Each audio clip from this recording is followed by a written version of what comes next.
Hola. Hola, buenas tardes.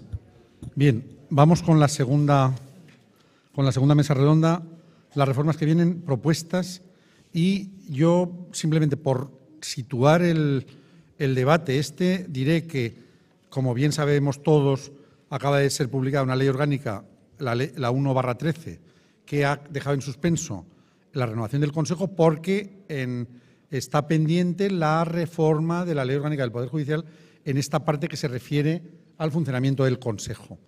Y, además, después viene, se está elaborando por una comisión que ha constituido, que ha formado a propuesta del Ministerio de Justicia, y una comisión que está trabajando, entre las cuales está nuestro compañero Antonio Dorado, una propuesta sobre el resto de la ley orgánica del Poder Judicial de la configuración de la Administración de Justicia. Bien, este es el contexto.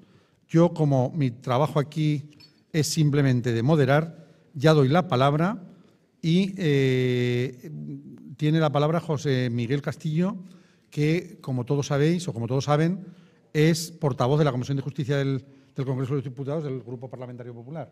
Bien, vamos a hacer igual que en la mesa anterior. Hablará José Miguel, hablará Julio, hablará Alba y hablará Fernando. Y luego haremos un pequeño turno de palabras.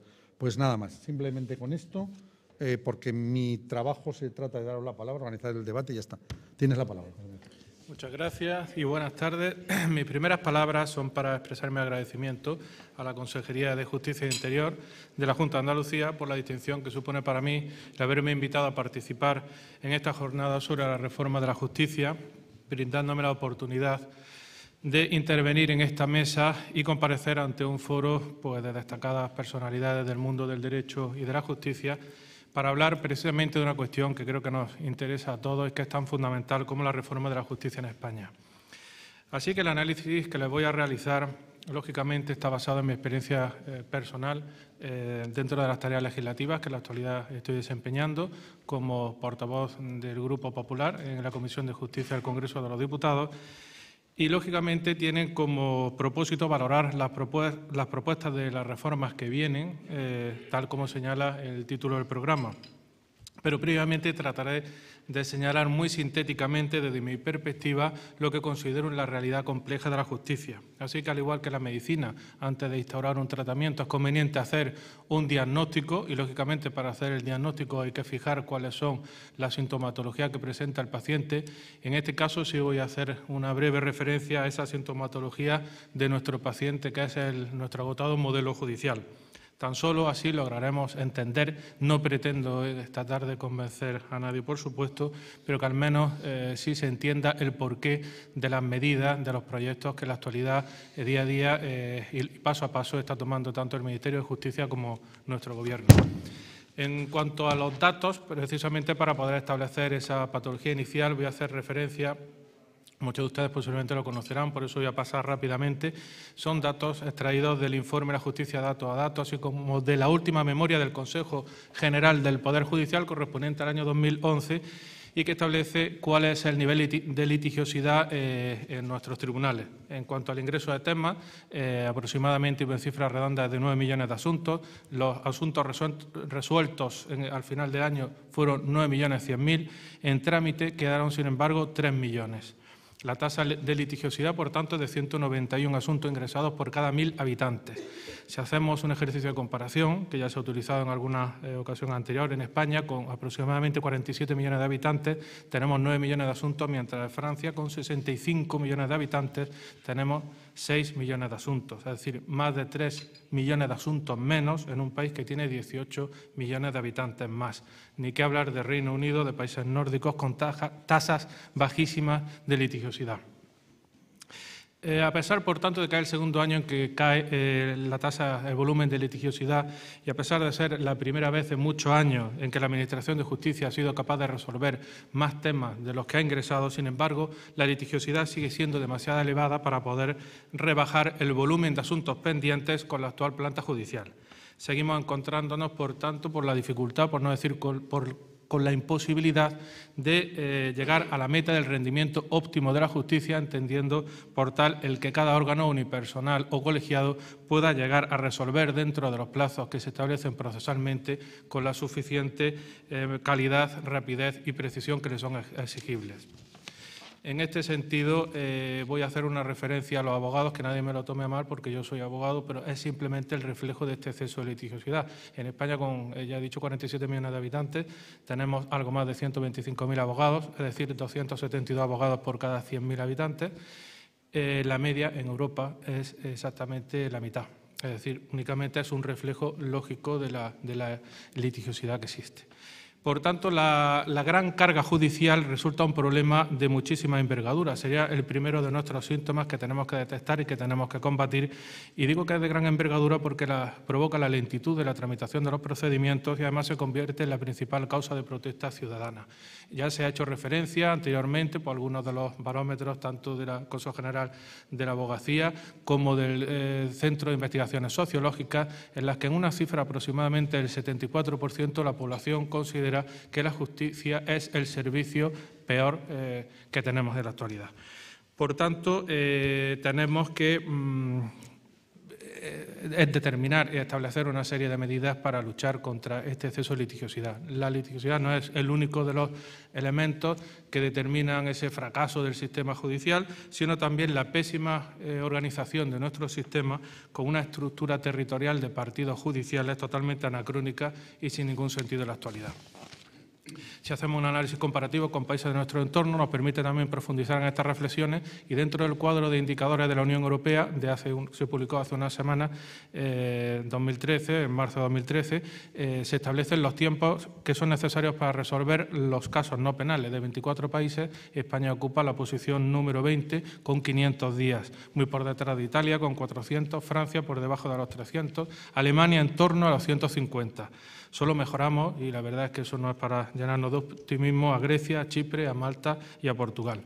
En cuanto al número de casos no penales pendientes por 100 habitantes, de 24 países, España ocupa el puesto número 21, con 7 casos pendientes por 100 habitantes, mientras Grecia tiene 5, Alemania 4, Francia 2. La conclusión de estos indicadores de la justicia de la Unión Europea son evidentes. No podemos seguir igual, tenemos que afrontar esta situación y resolver con grandes cambios que tienen que ser cambios globales y no parciales. Y las soluciones en una época de crisis como la que nos encontramos no consiste en dotar cada vez de mayores medios a la Administración de Justicia e ir creando cada vez mayores juzgados, pues cuando así se ha hecho no se ha resuelto el problema. De hecho, hay un dato curioso y que resulta revelador. Las comunidades autónomas que dedican mayor esfuerzo presupuestario de gasto per cápita en el sistema judicial no son necesariamente las que presentan los mejores ratios ni en sus tiempos de respuesta ni en sus tasas de resolución.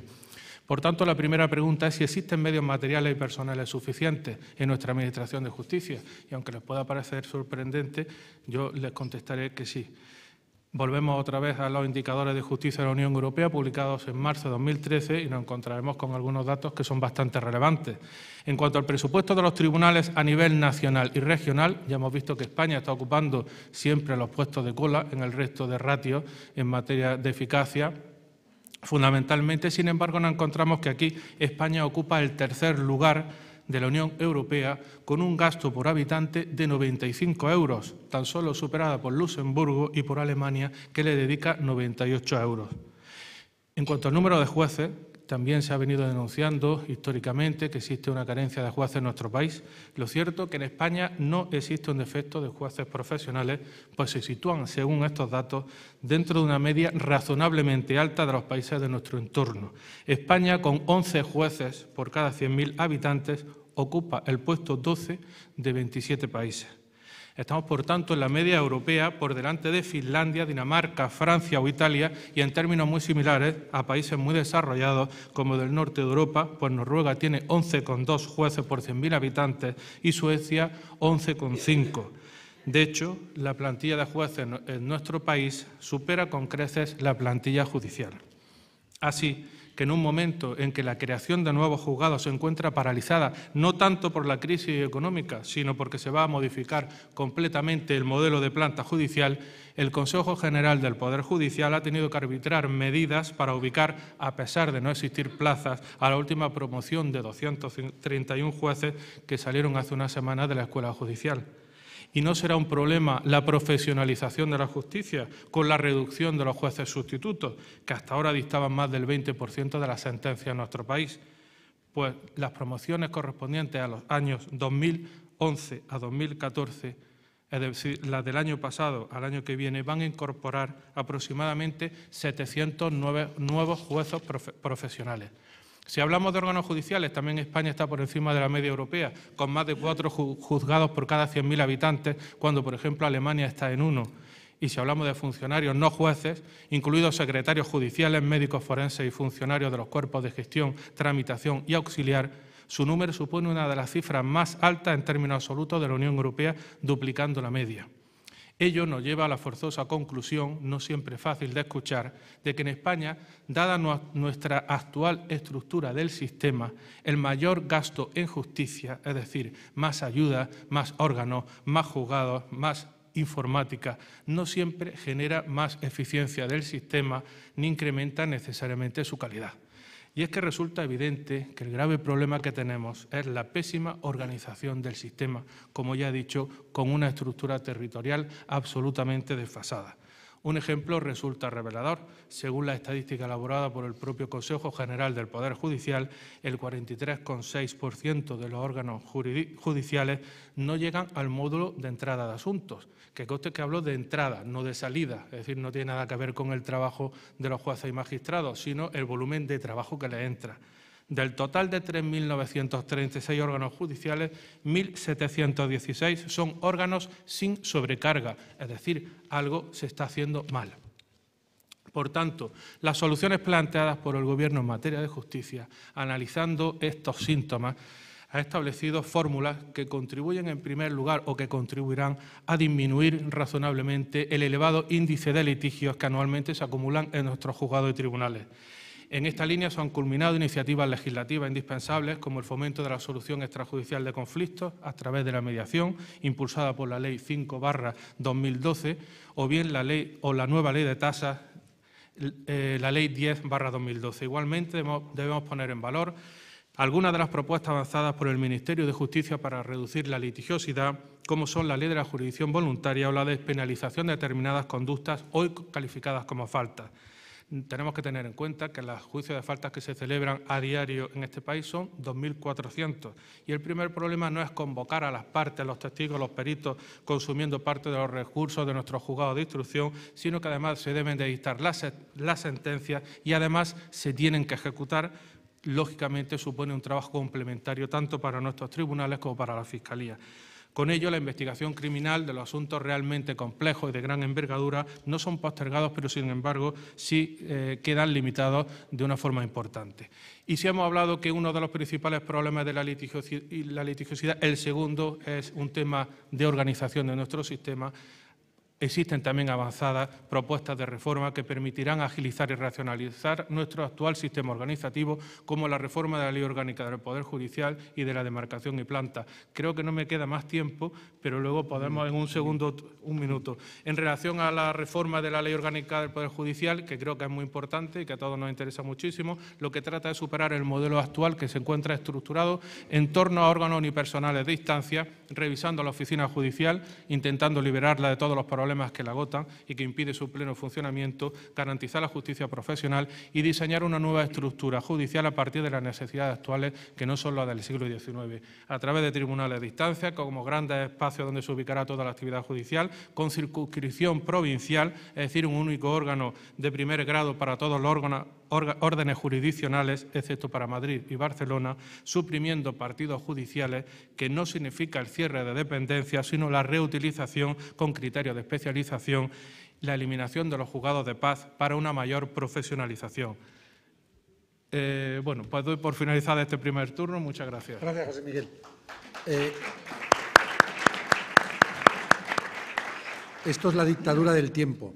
Como yo estoy aquí para hacer un trabajo, pero voy a dar 3 mensajes, uno en cada ínterim. Primer mensaje, es cierto que la Administración de Justicia, cada vez que se le evalúa, suspende, pero también es cierto que cada vez que se habla de la confianza de los ciudadanos en los jueces, está por encima o cercano al 7. Tiene la palabra Julio Villarrubia, y esto, desde luego, es publicidad de la carrera judicial del Consejo General del Poder Judicial. Tiene la palabra Julio. Pues después de la publicidad, muchas gracias, en primer lugar, a la Junta y al Parlamento por esta invitación, y es un placer estar en este acto y estar en Sevilla, además, de verdad. Al grano, yo quisiera decir que, a mi juicio, estoy convencido, no se ha priorizado nunca suficientemente el ámbito de la justicia en España. Si bien, voy a ser telegráfico, poco tiene que ver los momentos y las diferencias de priorización con los diferentes gobiernos.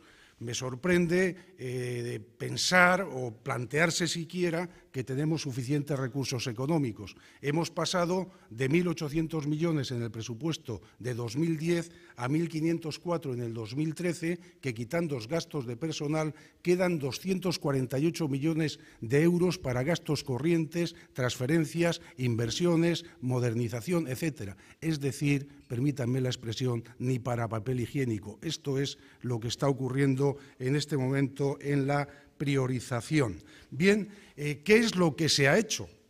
No qué se va a hacer, qué se ha hecho en esta legislatura. Creo que era, al menos mi opinión, de lo que teníamos que hablar. Pues muy poquito. Muchos informes, muchas promesas, pero en la práctica, bueno, muy poquito. Ayer se ha consumado algo bastante grave que voy a comentar. Se ha aprobado algo sobre mediación, poco. Se han aprobado 2 leyes orgánicas, la 7 y la 8 de 27 de diciembre, preocupantes ambas. En una, la 8, que hablan de eficacia en la Administración de Justicia, lo que se hace es un auténtico ERE desde el punto de vista de que se suprimen 1.000 plazas de jueces sustitutos y magistrados suplentes y 300 fiscales sustitutos que estaban llevando cerca de entre el 25 y el 30% del trabajo. Claro, el decir que eso se va a cubrir con la profesionalización que todos defendemos intelectualmente es un manifiesto engaño, porque en paralelo el año pasado no se convocaron plazas y en este año solo se convocan 50. O sea que para atender esos retrasos que tenemos, quitamos a 1.300 profesionales y solo ponemos en la parrilla de salida a 50. En paralelo, preocupante es, en la línea de lo que está siendo la gestión en el último año y pico, de recortes de derechos y libertades y de una grave pérdida de calidad democrática en nuestro país. Y no son meras palabras. Un ejemplo importante. Ley 7/2012 de 27 de diciembre recoge bastantes aspectos, pero uno a título de ejemplo. Impunidad a los delincuentes de cuello blanco de este país, expresamente en la reforma del Código Penal, donde se dice que a quien defrauda, delito fiscal, más de 120.000 euros, con que devuelva la cantidad defraudada, desvalor del resultado, no excusa absolutoria. Y si es pillado y va a ser juzgado, si lo devuelve en el plazo de 2 meses, se rebaja la pena 1 o 2 grados. Y en paralelo, 307 bis, criminalización por primera vez de manera indecente de trabajadores desempleados y pensionistas, no con 120.000 euros, sino con unos cientos de euros, con penas de 6 meses a 3 años. Eso es lo que está ocurriendo en las reformas de este país. Hay otra reforma, el conocido popularmente como tasazo copago en materia de justicia, que hace que en nuestro país haya ahora sí, también antes un poco quizás, pero ahora definitivamente, una justicia de 2 velocidades, una para ricos y otra para pobres, con un ataque frontal al derecho a la tutela judicial efectiva recogida en nuestra Constitución. Recurrimos la ley del Tribunal Constitucional y ahora ya hemos hecho público, ayer, antes de ayer, que vamos a recurrir también por vía del Tribunal Constitucional el Real Decreto de 22 de febrero, Real Decreto Ley 3/2013, de 22 de febrero, que el plazo vence el día 22-23 de este mismo mes.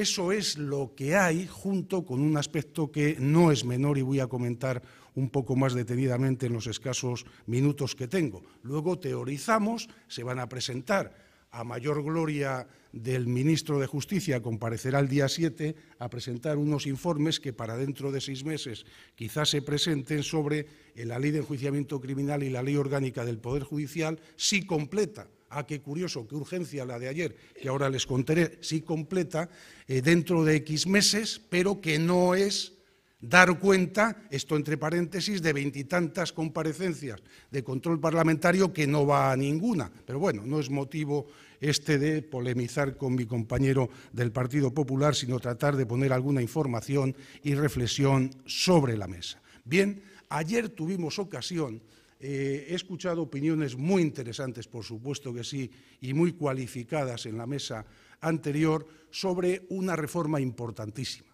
del órgano de gobierno de los jueces, del Consejo General del Poder Judicial. Vaya por delante, claro que sí, la reflexión que la independencia judicial se predica, se pregona, se postula, se dice sobre la función de juzgar y hacer ejecutar lo juzgado. Claro que sí, independencia de los jueces y tribunales, pero el órgano de gobierno de los jueces, que es órgano político, cierto es, tiene como principal función, entre otras, defender la independencia del Poder Judicial. En varias intervenciones se ha puesto en valor algo fundamental, porque son las reglas del juego, el consenso. No ha habido consenso, ni lo puede haber, es lo lamentable. Ni lo puede haber porque no se quiere que lo haya, porque se ha producido una alteración unilateral de las reglas del juego sin negociación de ningún tipo, contra absolutamente todos, imponiendo partidistamente una ocupación o un intento de ocupación del Consejo General del Poder Judicial por parte del Partido Popular. Y sí es un atentado, sí, salvando lo previo de qué es la independencia judicial, a la propia independencia judicial. Y es un atentado a las reglas básicas del consenso, que deben dar la seguridad jurídica y la serenidad suficiente para que esto no tenga, como hemos tenido que anunciar, que cambiarse a las 24 horas de que este Gobierno deje de estar en el poder, porque estamos absolutamente todos en contra. Y no es una cuestión de repartos, es mucho más serio. No se puede ad hoc, por vía de urgencia, suspender un procedimiento electoral abierto de renovación del Consejo General del Poder Judicial mediante la suspensión de los artículos 112 y 114 parcialmente de la Ley Orgánica del Poder Judicial para que no se elijan conforme al sistema anterior. Mal está, pero si fuera con un consenso amplísimo y mayoritario, pues hombre, si hay tacha de inconstitucionalidad no cabría, pero bueno, hay opiniones para todo tipo, no voy a llegar a la constitucionalidad. Se produce, y se ha aprobado la Ley 1/2013, se suspende a la vista de qué va a recoger la nueva ley, y la nueva ley lo que recoge son unas cuantas barbaridades auténticas y sí tachas de inconstitucionalidad, a mi juicio, claras en algún supuesto. Por ejemplo, recoge el artículo 570 del proyecto, qué gran mecanismo de desbloqueo para que nadie pueda impedir la renovación en tiempo del Consejo. Claro, se les olvida decir que con que el Partido Popular no lo haga no hubiera ocurrido nunca, porque es el único que, estando en oposición, ha impedido la renovación de los órganos. Pero como ahora tienen 3/5 en el Senado, tienen la brillante idea de decir, pues no hace falta acuerdos. Si no se produce el desbloqueo, con que haya 3/5 en una Cámara, es decir, en el Senado ad hoc, que ahora los tienen, renuevan parcialmente solo 10, adoptan los acuerdos, incluida la elección del presidente, que no puede ser revisado en un momento posterior cuando la otra Cámara adopte ese acuerdo. Es decir, una situación ad hoc en un tema tan importante como el órgano de gobierno de los jueces. Porque, por sentido común, tal como están las cosas, es previsible que en el medio plazo, en futuras elecciones, alguien tenga 3/5, no. La ley se hace solo para esta ocasión, para copar absolutamente todo el poder. Quitan los requisitos que el Tribunal Constitucional y el sentido político común indica, que cuanto más quórum, cuanto más mayoría cualificada exijas para los las cuestiones importantes, entre otras los nombramientos, que no son temas menores, no de reparto, no son temas menores, en el Tribunal Supremo, en los Tribunales Superiores de Justicia, etcétera, pues no, ya no mayoría cualificada conforme a la Ley Orgánica del 2004, no, mayoría porque ahora la tienen. Y se rompe todo tipo de necesidad de consenso que, como bien dice el Tribunal Constitucional, las mayorías cualificadas lo ayudan. Pero es que desapodera gravemente de competencias al Consejo General del Poder Judicial. Es que la transparencia, que aquí se ha tocado de manera importante, y tengo que indicar, tengo poco tiempo, que hay una enmienda a la totalidad del Partido Socialista, entre otros, yo solo hablo en nombre del Partido Socialista, con 70 enmiendas en cuestiones de fondo, muchas de ellas. Y de esa transparencia, para que comparezcan, como decía algún ilustre compañero antes, la comparecencia en el Parlamento, pues claro que sí. Y no solo la comparecencia del presidente a presentar la memoria, sino de los vocales cuando fueran requeridos para ello. Claro que sí, no para hablar de asuntos jurisdiccionales. Y planteamos una transparencia hasta el límite de decir que las deliberaciones no sean ahí escondidos con togas encerrados, sino transparentes y públicos, las propias deliberaciones del Consejo, menos en los temas que lógicamente no corresponden. Y hay un montón de temas más, se produce.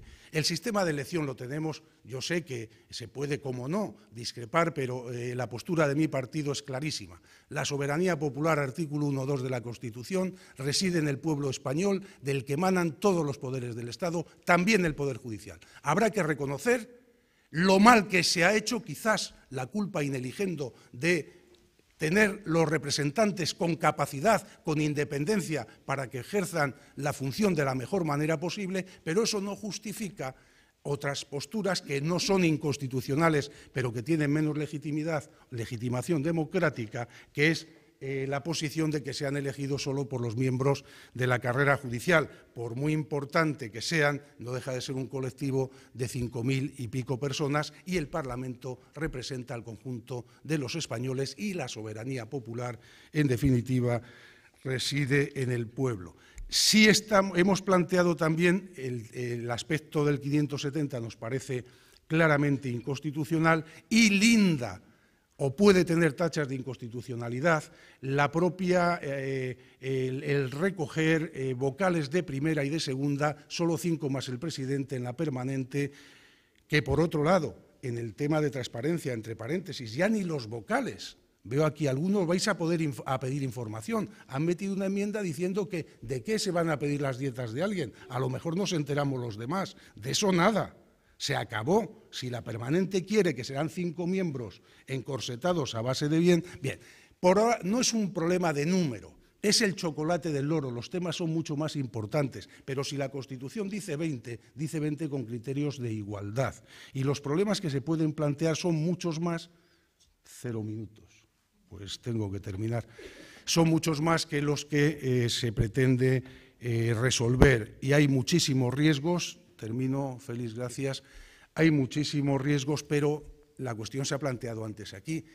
Cambiemos la Constitución. Si en lugar de tener que ser 20 deben ser 12, cambiemos la Constitución, pero no por vía de ley. En fin, tengo que terminar. Decir que es imprescindible el consenso, pero para ello hace falta querer las dos partes, intentar consensuar y ceder. Y el Partido Popular, no entiendo muy bien por qué, si por los problemas que hay o por qué pretende copar y ocupar el Poder Judicial en la medida que su mayoría absoluta le permita. Nada más y muchas gracias. Gracias, Julio. Y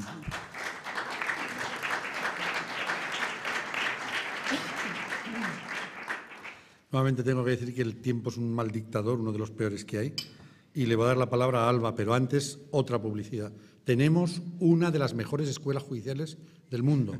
No lo digo yo, lo dicen los extranjeros, y la tenemos reconocida como una de los punteros, de los puntales del programa de Estocolmo de la Unión Europea, y creo que esto también redunda en que los jueces nuevos y los jueces que ya estamos trabajando tienen una magnífica formación. Nada más, publicidad cerrada. Tiene la palabra Alba, que también espero tener que cortarte como a tus compañeros anteriores. Tienes la palabra. Muchas gracias. Te voy a dar un disgusto. Nosotros también la queremos reformar, aunque sea para mejorarla. todo tiene mejora.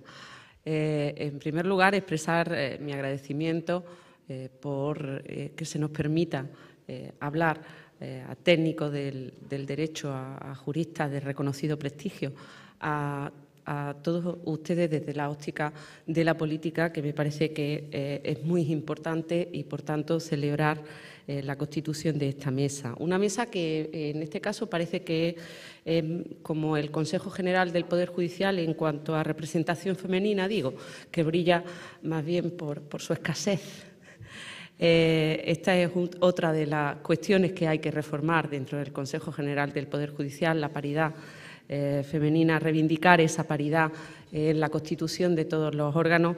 Tal vez deberíamos, por considerar el género femenino, que influiría sin duda en la legislación, en el gobierno de los jueces, en la consideración que tienen el Poder Judicial sobre determinadas materias. Por eso es importantísimo que siempre se tenga en cuenta.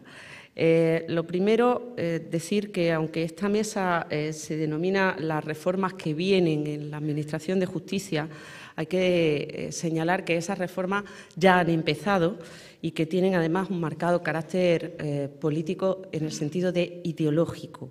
Y esto tiene mucho que ver con el consenso, el pacto al que hacía referencia antes mi predecesor y que se ha hecho referencia en todo momento desde que se han iniciado esta jornada.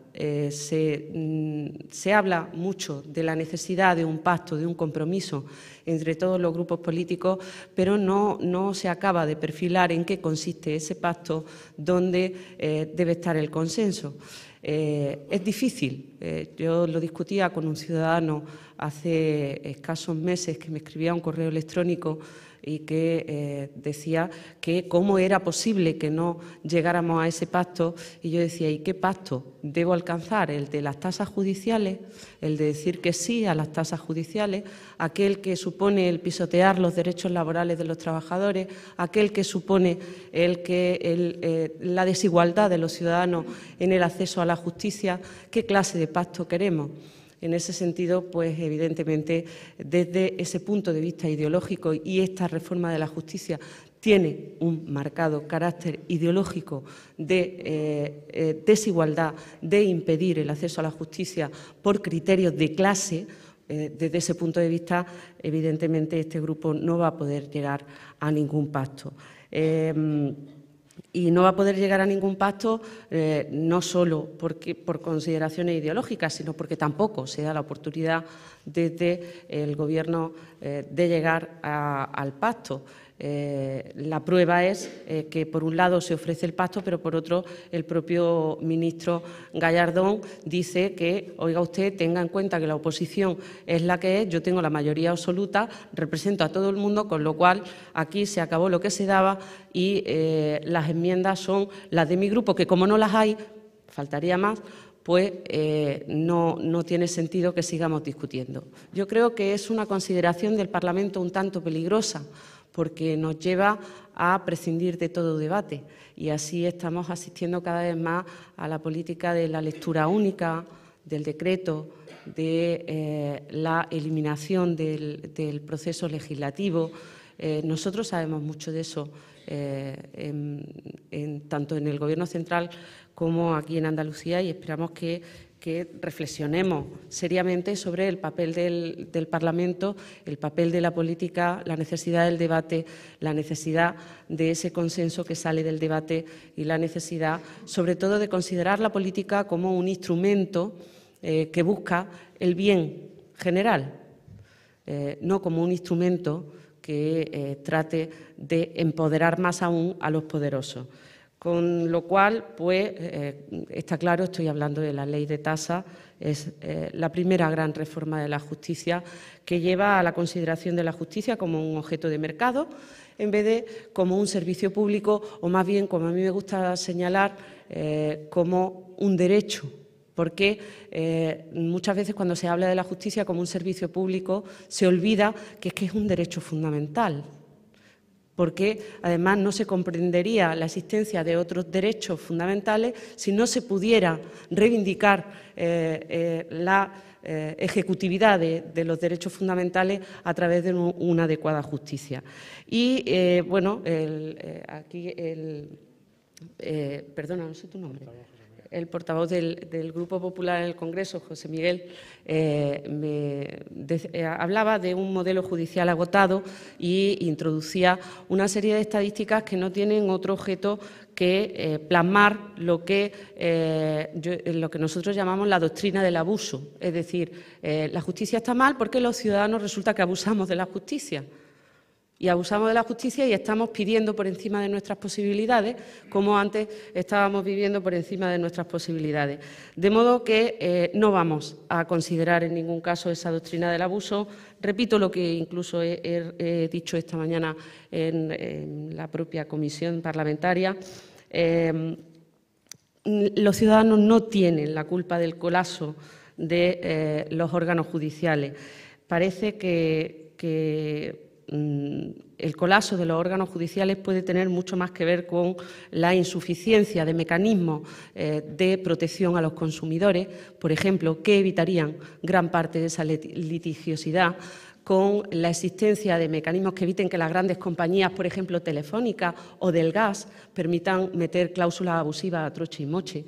Podría tener mucho que ver con la aplicación de las directivas europeas para garantizar que la banca no abusara de los ciudadanos con comisiones e incluso con contratos hipotecarios que ya se ha visto que eran absolutamente ilegales. Parece que una legislación adecuada en la defensa de los consumidores sería muchísimo más efectiva que unas tasas judiciales que lo único que tienen por objeto es considerar la justicia como un objeto de mercado y, en el caso de los más pobres, como un objeto de beneficencia.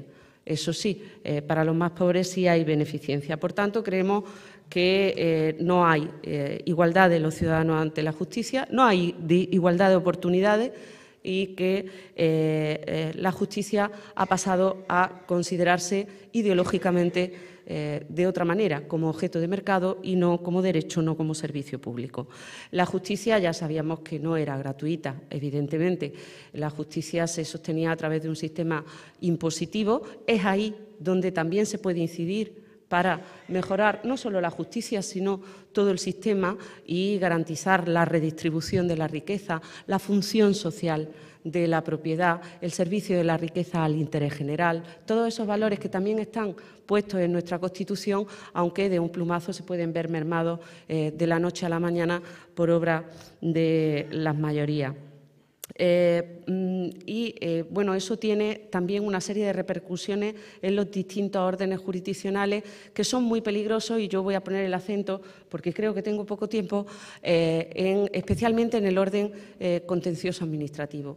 ¿Por qué? Pues porque a mí me parece fundamental que se controle desde los tres poderes. Por tanto, si tenemos una doctrina de la división de poderes y no impedimos que el Poder Ejecutivo esté descontrolado a nivel judicial, porque los ciudadanos no van a poder acceder al recurso contra los actos arbitrarios de la Administración, porque tienen que pagar una tasa, y una tasa que en muchos casos iguala a la propia sanción administrativa. Eso bueno, va a suponer el descontrol absoluto de la Administración, y eso va en merma de los derechos fundamentales y va en merma de todas las garantías democráticas de las que estábamos hablando antes. Unas garantías democráticas que últimamente se ven absolutamente vapuleadas desde la Administración. Esto ya viene de lejos. De todas formas, asistimos a un proceso en el que la Administración es como un rodillo con los ciudadanos, hasta el punto de que parece que los ciudadanos están al servicio de la Administración y no al contrario. Por tanto, habría que revisar todos esos procedimientos sancionadores, habría que revisar toda esa capacidad de la Administración, y tal vez eliminaríamos también la litigiosidad de otra manera que no sea la de privar de derechos fundamentales a los ciudadanos, la de privarlos de la justicia. Sobre otras reformas, porque me he extendido mucho, pues decir que suponen evidentemente esa misma línea de privatización y desigualdad, como es la privatización de los registros civiles o el otorgar poderes matrimoniales a los notarios. En cuanto a la organización del Poder Judicial, destacar el aspecto de la transparencia, especialmente una transparencia hoy día que se está demandando desde todos los sectores. Y, por otra parte, en cuanto al juego de las mayorías, señalar que sí es verdad que tienen un claro carácter de búsqueda de consenso, aunque eso se haya desvirtuado en muchos casos por el bipartidismo y no hayan buscado más allá de ese consenso. Bueno, por último, si me permite un segundito, llama la atención también, como ha dicho el ponente de una mesa anterior, que en todas estas reformas de la Administración de Justicia no se habla del Ministerio Fiscal. ¿Qué está pasando con el Ministerio Fiscal? No olvida que es que depende de los gobiernos. Y, por tanto, todas las atribuciones de poder al Ministerio Fiscal son, en definitiva, un tanto peligrosas para la Administración de Justicia y, bueno, habría que ver si la instrucción llevada por los fiscales culminaría en el procesamiento de la infanta Cristina, como ha sucedido en el caso del juez Castro. Nada más, muchas gracias. Gracias, Alba.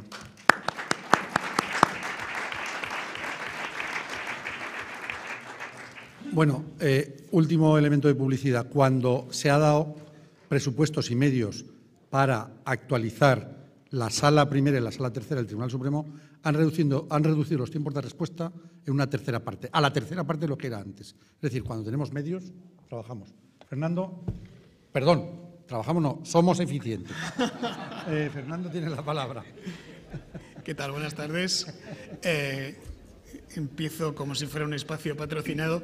Ser el último de todas las mesas redondas tiene inconvenientes y ventajas. Tiene el inconveniente de que es más difícil mantener la atención, hay más sitios libres, pero tiene la ventaja que me permite resumir las cosas que he escuchado. Tampoco puedo llegar a la brillante de muchos de los argumentos, pero sí que puedo resumir y me llama la atención, me parece importante destacar, ya que hablamos de reformas de la justicia, que 35 años después de la Constitución, en un acto como el de hoy, desde los discursos más institucionales del principio a todas las intervenciones que ha habido en las dos mesas redondas de los distintos partidos políticos, se han oído cosas como un sistema obsoleto, necesidad de reforma, esto es un desastre, esto no funciona, hay que cambiarlo.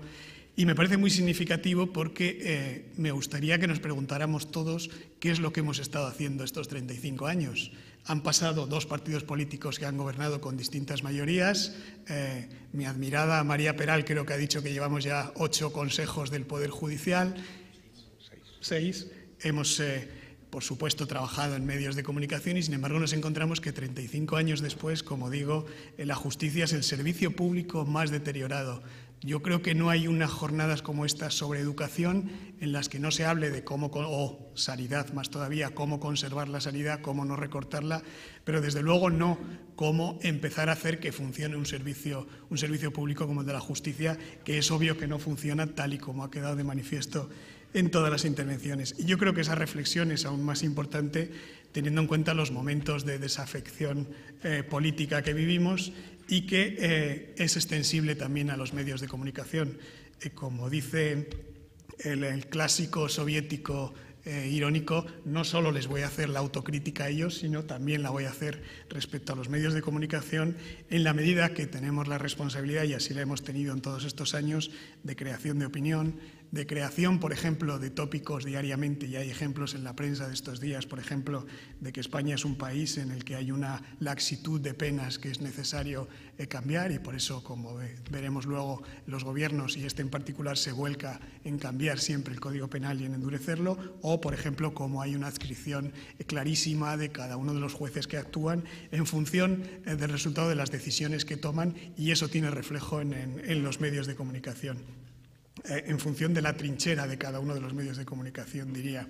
Respecto a estas reformas legales de la justicia que están en marcha o las que se han hecho, no voy a entrar, por supuesto, en aspectos técnicos porque cualquiera de la sala sabe muchísimo más que yo, pero sí me gustaría referirme a la forma en la que se legisla, a cómo se trabaja en el Parlamento y qué gestión política se hace de esa reforma y también cómo se traslada a los medios. Desde mi punto de vista, tanto en otros años y desde luego en el momento en el que estamos, y luego veremos con detalle, se legisla con fuegos artificiales, subidos a la agitación de la opinión pública por casos muy concretos y muy llamativos, pero probablemente aislados, y sin que se trate a la justicia nunca como un servicio público.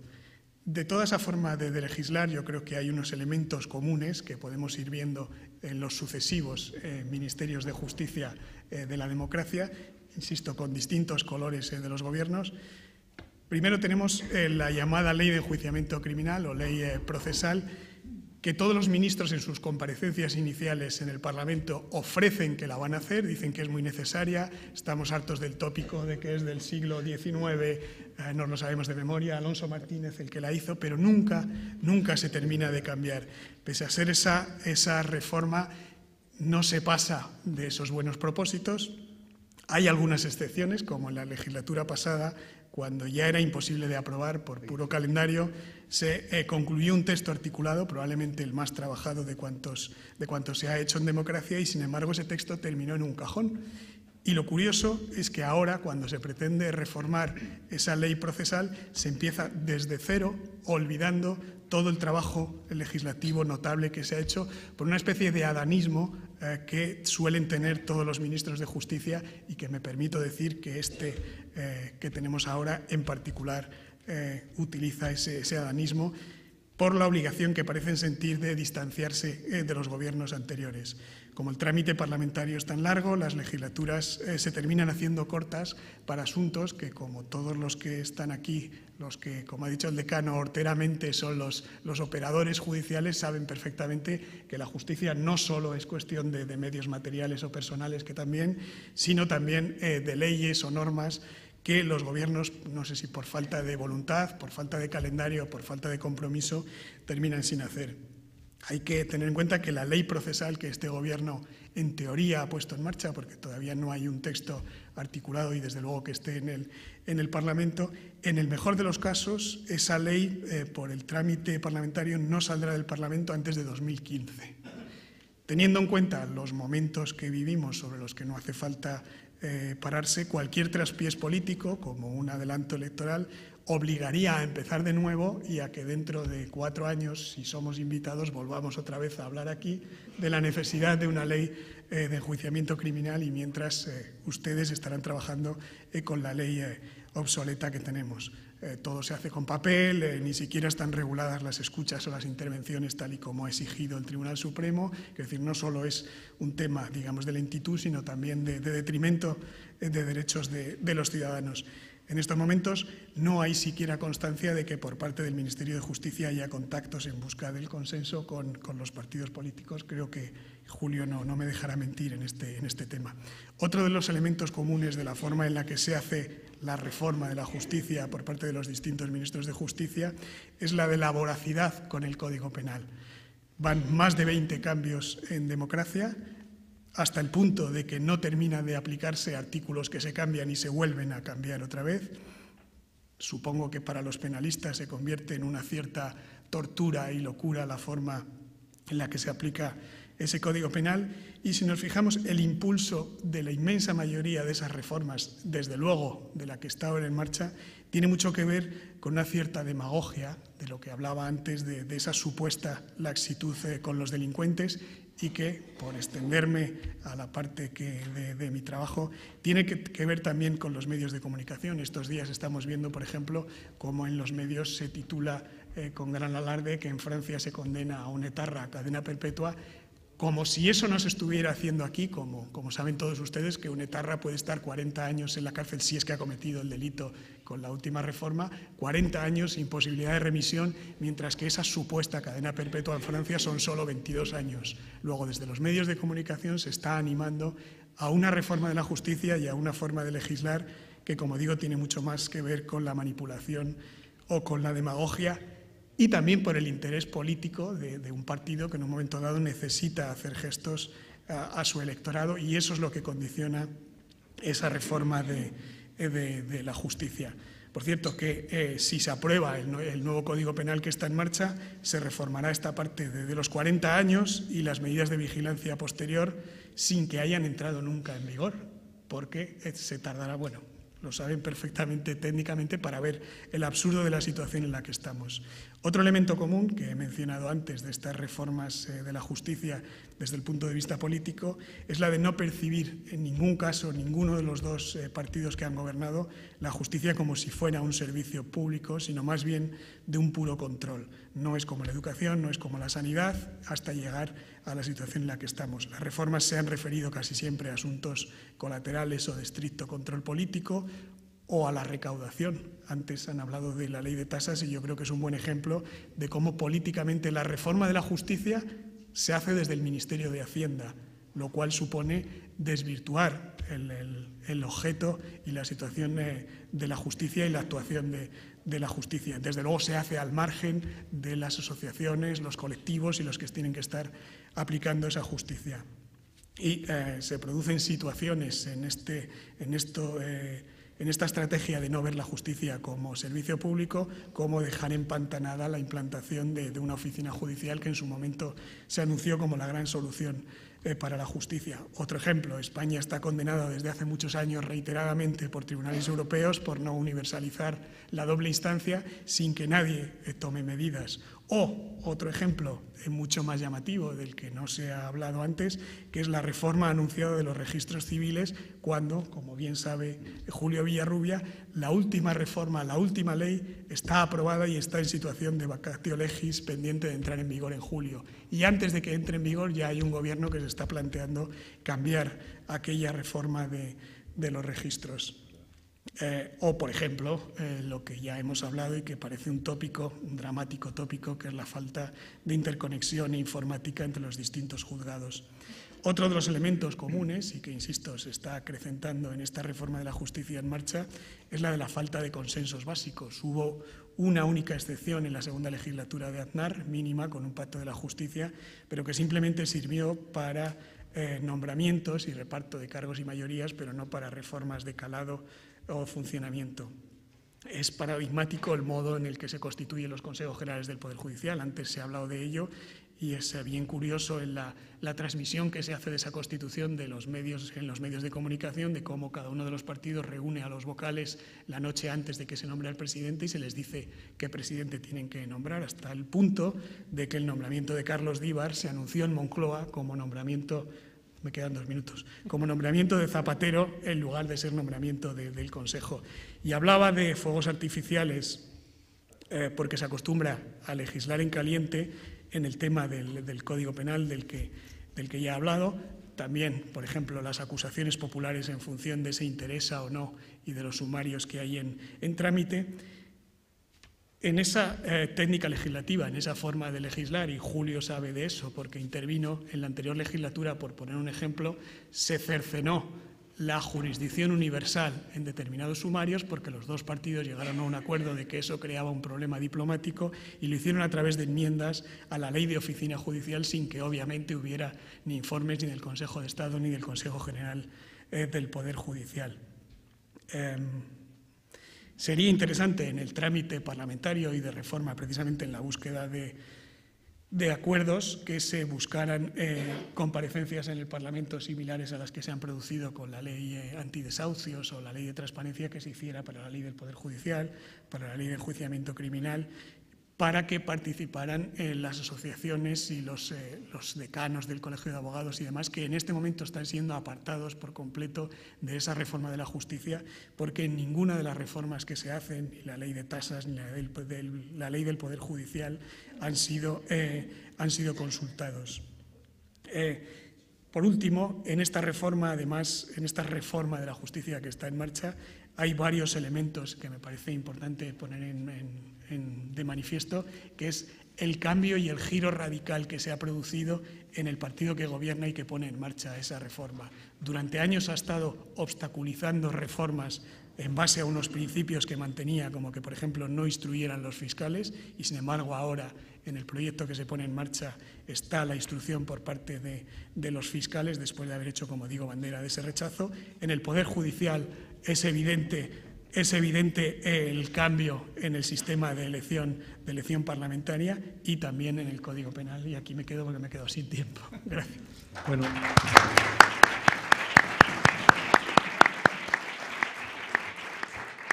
Como he hecho trampa, les escamoteado 3 minutos a cada uno de los ponentes. Ahora abrimos un turno de palabras y, bueno, a ver quién quiere intervenir, de los que estáis abajo, de quienes están abajo. Sí, sí.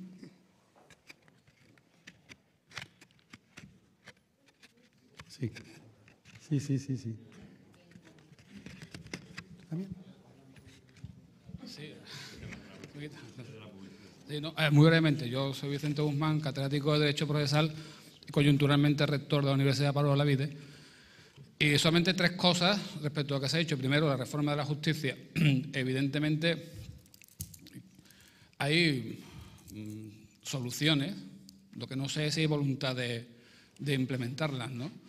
Es decir, aquí hay términos que nosotros tenemos en la doctrina pues bastante asentados. Girar un sistema basado en la administración de justicia o en el proceso exclusivamente hacia un sistema integral de solución de conflictos, implementar sistemas multipuertas, implementar sistemas multitrack. Es decir, hay muchas formas de darle un giro diferente. Desde luego, lo que no se puede hacer es seguir metiendo dinero en una administración de justicia cuando eso es ineficiente. Entonces, aquí sí, en Sevilla no sé ya por qué juzgado lo contencioso vamos, pero seguramente seguiremos creando y seguirá colapsado. Lo que significa que meter dinero en la administración de justicia como tal, eso ya es ineficiente desde el primer momento en que se mete dinero. Lo que significa que el sistema de esa manera está agotado. ¿Cómo compatibilizar el sistema integral de solución de conflictos con el derecho a la justicia, el derecho a la tutela judicial? Eso, digamos, también se puede solucionar, pero ese es el elemento clave que hay que hacer, ¿no? O sea, como este sistema integral es compatible con el artículo 24 de la Constitución, según el cual todos tienen derecho a tutela judicial efectiva, y cómo se puede compatibilizar eso. Eso por un lado, pero sí, creo que soluciones tenemos. Otra cosa es que haya voluntad en abrir, en una apertura de miras, ¿no?, hacia soluciones que están dando buen resultado en otros países. Segundo, respecto a lo que se ha dicho de la reforma del enjuiciamiento criminal, yo creo que este es un momento que no se va a volver a dar, que no se ha dado antes, y no sé si se podrá volver a dar tal y como está ahora configurado. Si no se ha dado antes, nunca en los 35 años desde la vigencia de la Constitución se ha tenido la oportunidad de disponer de dos textos articulados, completos, de enjuiciamiento criminal. El anteproyecto de 2011 y el texto borrador, no sé en qué nivel está, de 2013, que responden a filosofías, yo creo que distintas, no son tan dispares. Desde luego yo no puedo ser parcial en la opinión, yo es mucho mejor de 2011, otra cosa puede colaborar en hacerlo, pero creo que es bastante mejor. Pero creo que esa oportunidad, tal y como está ahora en caliente, de decir tenemos 2 textos, 2011-2013, responde a modelos, eso creo que no se va a volver a dar. Y sería desaprovechar una oportunidad histórica para hacer un cambio fundamental. Yo lo que digo aquí pediría que se tomara y que esos 2 textos se trabajaran y se imbricaran y pudiera ser algo de consenso. Y lo último, terminar, es decir, de las 3 cortes publicitarios que ha hecho el presidente de la mesa, yo estoy completamente de acuerdo con los 2 primeros, con el tercero tengo alguna matización. Es decir, es muy fácil, es verdad que se ha mejorado porque hay más medios, porque hay más preparación, etcétera. También es verdad que se ha mejorado porque hay acuerdos de pleno no jurisdiccional de la sala que interpretaron los criterios de una forma muy restrictiva, es decir, impidiendo el acceso a la casación de una forma discutible, y porque además, y con esto termino, es decir, hemos pasado inadvertidamente a una situación en la que la regla general era la admisión de los recursos y la excepción era la inadmisión de los recursos, y el sistema ha ido girándose silenciosamente a un sistema en el que lo excepcional es la admisión del recurso y lo habitual es la inadmisión. Y además el Tribunal Constitucional ni siquiera va a decir nada porque fue el primero que lo hizo. Y entonces ahí, no sé yo esto desde el punto de vista de tutela judicial efectiva en vía de recurso, no sé muy bien cómo conciliar esto. En fin. Gracias. En todo caso, no contesto porque no, No, tenías tú la palabra, hay 2 palabras más pedidas, entonces... Sí, yo quería hablar a propósito de la reforma del Código Penal. Se suele criticar la mutabilidad de la ley penal, probablemente con base en una idea de raíz decimonónica, de esa ley basada en la razón y que por tanto no estaría sometida a la mutabilidad de los tiempos, pero eso realmente hoy es insostenible. El problema no es tanto si se cambia la ley penal cuanto por qué se cambia. Y en este sentido yo creo que el proyecto que ahora se nos ofrece es un ejemplo más de ese lamentable populismo punitivo que venimos experimentando en los últimos años. No es que hayamos litigado por encima de nuestras posibilidades, es que estamos castigando por encima de nuestras posibilidades. Tenemos uno de los índices de delincuencia menores de la Unión Europea y, sin embargo, una de las poblaciones reclusas más importantes de la Unión Europea, con el añadido de que siempre castigamos a los mismos y siempre metemos en prisión a los mismos. Y si analizamos el anteproyecto que nos ha presentado el Gobierno, vemos un incremento de las penas en los hurtos agrarios, aquellos que sustraen productos agrícolas de las plantaciones de los ganaderos, y muy poco en lo que respecta a la lucha contra la corrupción, al incremento de penas en esas materias, al aumento de los plazos de prescripción en los delitos fiscales, y sí eximentes y circunstancias modificativas que favorecen a aquellos que se acogen a mecanismos como el de la amnistía fiscal que venimos sufriendo en los anteriores años. De suerte que el problema no es tanto que modifiquemos cada legislatura la ley penal, sino por qué lo hacemos y que seamos capaces de explicarle a la gente, no con argumentos demagógicos del incremento de las penas, porque nadie deja de delinquir porque la pena sea de 1 año y 6 meses en lugar de 6 meses de prisión, sino verdaderamente combatir ese principio que acuñó John Major, el discípulo de Thatcher, cuando definió el populismo punitivo: castigar más y comprender menos. Yo creo que es exactamente lo contrario: comprendamos más y castiguemos menos. Gracias.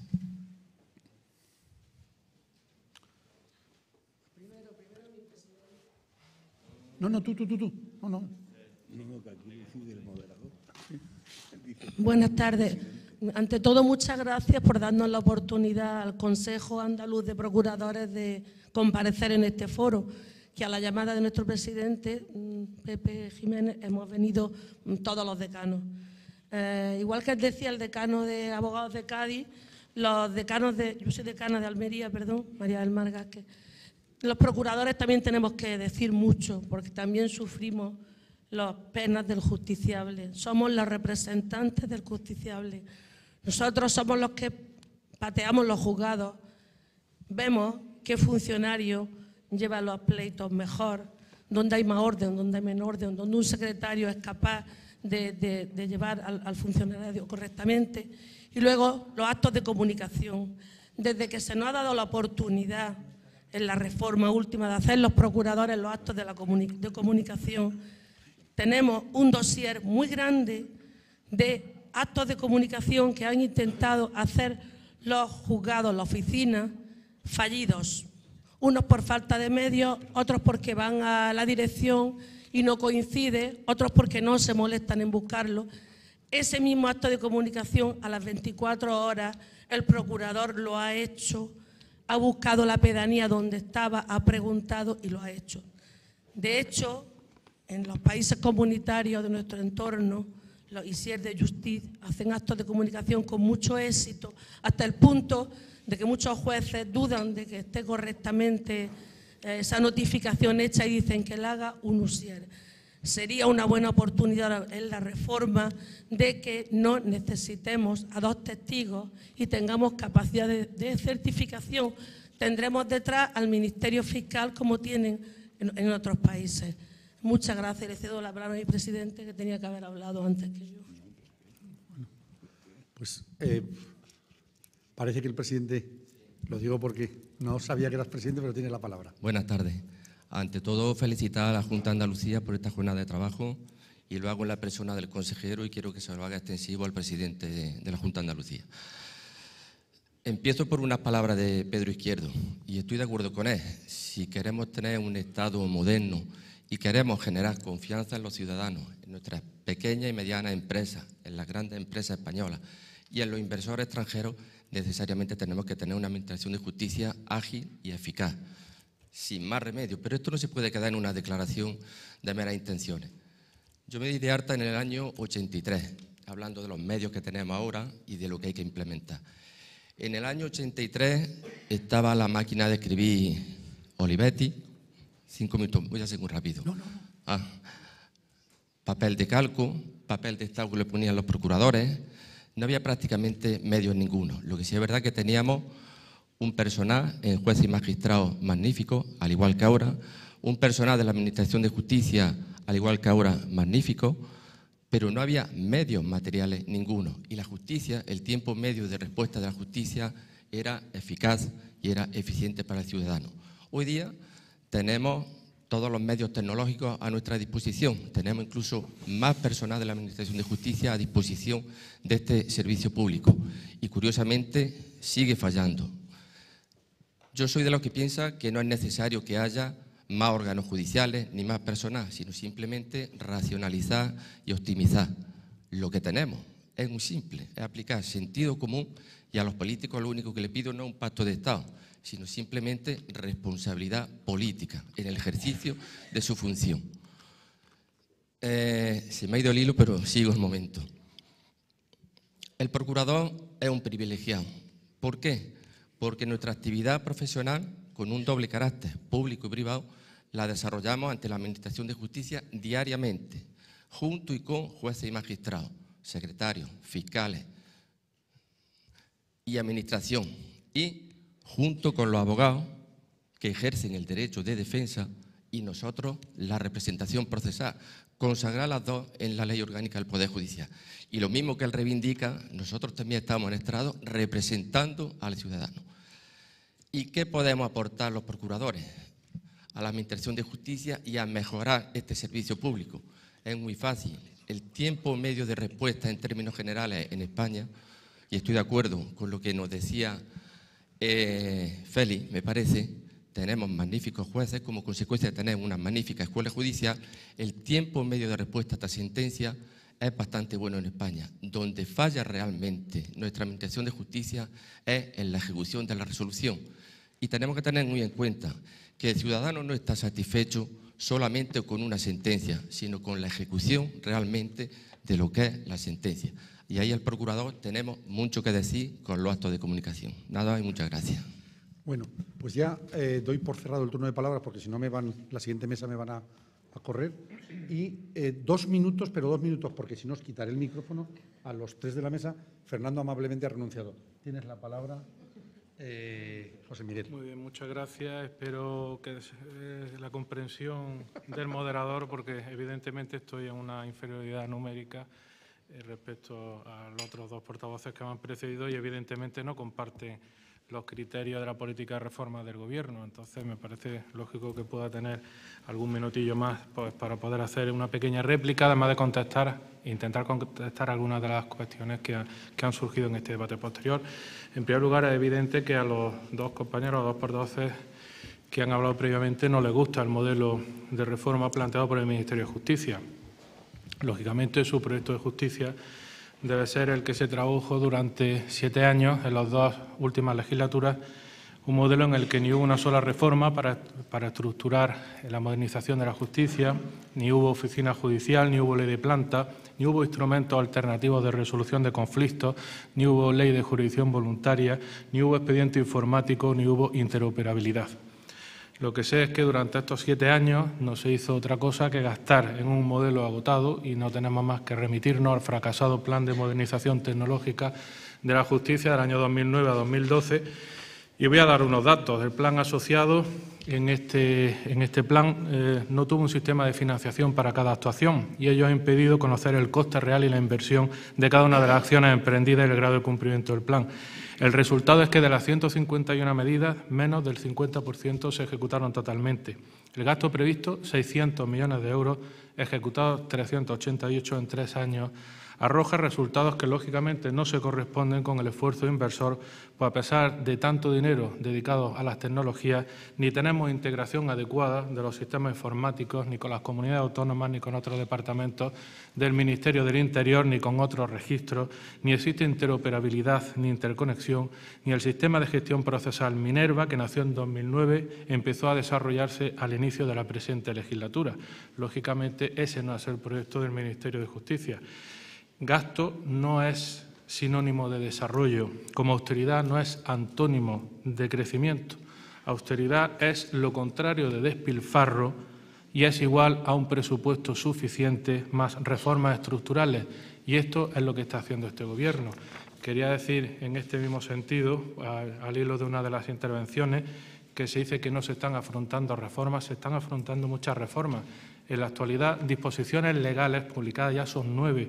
Dentro de estas son algunas como la ley de tasas, la reforma del Código Penal en materia de transparencia, la mediación en asuntos civiles y mercantiles. En cuanto a anteproyectos de ley informada del Consejo de Ministros, hay 6, algunos de envergadura como la Ley de Asistencia Jurídica Gratuita o el nuevo Código Penal, y proyectos que estamos tramitando en las Cortes Generales, la reforma del Consejo General del Poder Judicial. Bueno, me parece que otra cosa no se le podrá decir a este ministro, pero que voluntad de reformarlo todo, desde luego tiene. En cuanto quería decir 2 cosas, es decir, en cuanto al tema de las 1000 plazas para sustitutos, que mi querido compañero decía que puede quebrantar el sistema, yo sí le podría decir que podríamos empapelar las paredes de este salón con los diarios de sesiones en los que todos los grupos, y por supuesto incluido el Partido Socialista, clamaron y pidieron desesperadamente la desaparición de la justicia interina y que se sustituyera por la justicia profesional. En cuanto a la reforma del Código Penal en materia de transparencia, he hecho alguna referencia a que se privilegia a los delincuentes de cuello blanco. Esta es una reforma muy importante en cuanto al fraude estimado en nuestro país a la Administración pública es de 70.000 millones de euros. El Partido Socialista se opuso a una reforma que dota de una protección real y efectiva a los derechos de los trabajadores y que persigue su contratación irregular. Esto es defender a los trabajadores de este país y no meterlos en el mismo saco que aquellos que no cumplen con sus obligaciones y que defraudan. También se opusieron en este proyecto a que los partidos políticos y los sindicatos tuvieran responsabilidad penal, como tienen el resto de las personas jurídicas.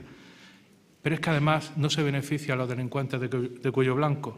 La reforma no solamente no rebaja las penas en los supuestos más graves de delito fiscal, sino que incluye expresamente un nuevo delito para sancionar los hechos de mayor gravedad, con pena agravada hasta de 6 años, incrementando los plazos de prescripción hasta de 10 años. Lo digo porque a veces las cosas, a base de repetirlas, puede uno llegar a creérselas. Quería hacer otra pequeña referencia, muy brevemente. Se dice, en relación a la reforma del Consejo General del Poder Judicial, que no ha habido consenso y que no ha habido...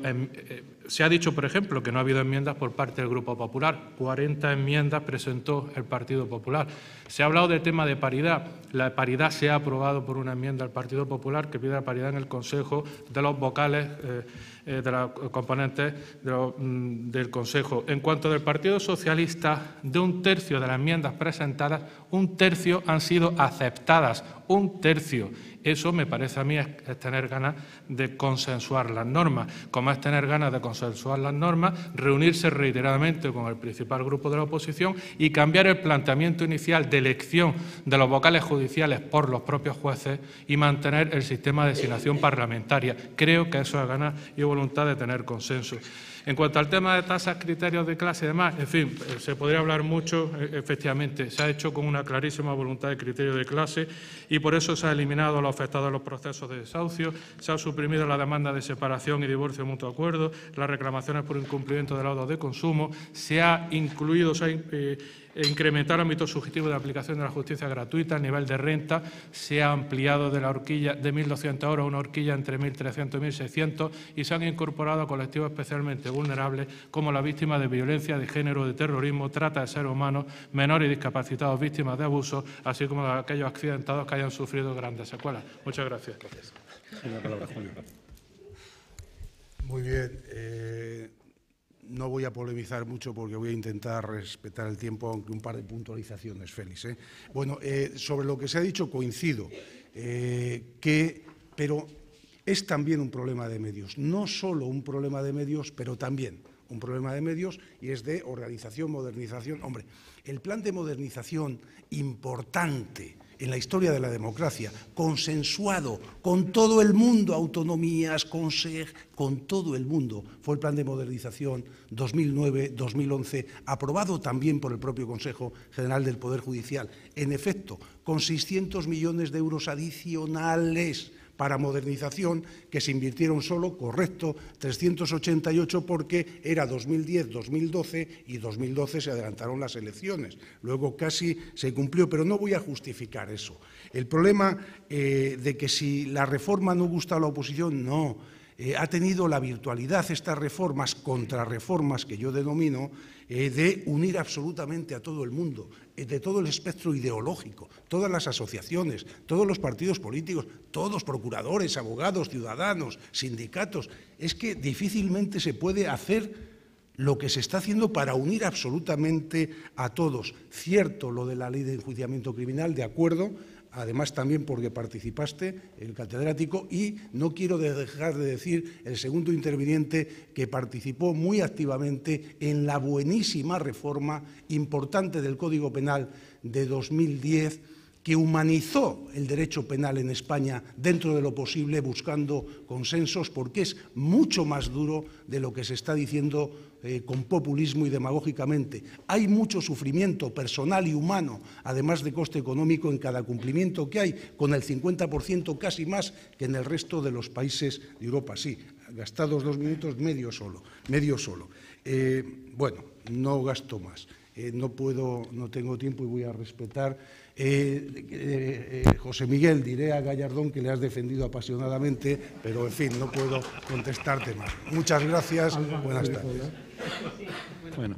Nada, muy poquito, simplemente decir que efectivamente yo coincido con que el problema no es el número de reformas que tenga el Código Penal, el problema es que el Código Penal siga siendo el Código Penal de los pobres. Ese es el auténtico problema. Por eso, hombre, no hablemos de la reforma de la ley, o sea, de la ley de lucha contra el fraude fiscal, porque, sinceramente, de lucha contra el fraude fiscal, nada. Y poníamos sobre la mesa que existían del orden de 70.000 millones de euros y la incidencia que tiene esa ley contra esos 70.000 millones de euros defraudados es mínima, absolutamente mínima, y encima carga contra los trabajadores que, claro está, también merecen un reproche penal, esos parados que cobran 400 euros al mes cuando no les corresponde, pero que efectivamente estamos hablando que pasamos de 120.000 euros sin pena a 400 euros sin pena o con muchísima pena. Es que la diferencia es abismal, ¿eh? La diferencia es abismal y depende de clase social. En este caso ya depende de clase social pura y dura. Es decir, a la clase poderosa no la condeno, a la clase trabajadora la condeno. Eso es muy ideológico y eso sí es una reforma de calado en el Código Penal. Gracias, José Miguel, gracias, Julio, gracias, Alba, gracias, Fernando, gracias a la Junta de Andalucía, gracias al Parlamento andaluz. Y nos vamos y tenéis la palabra, la última mesa. Gracias.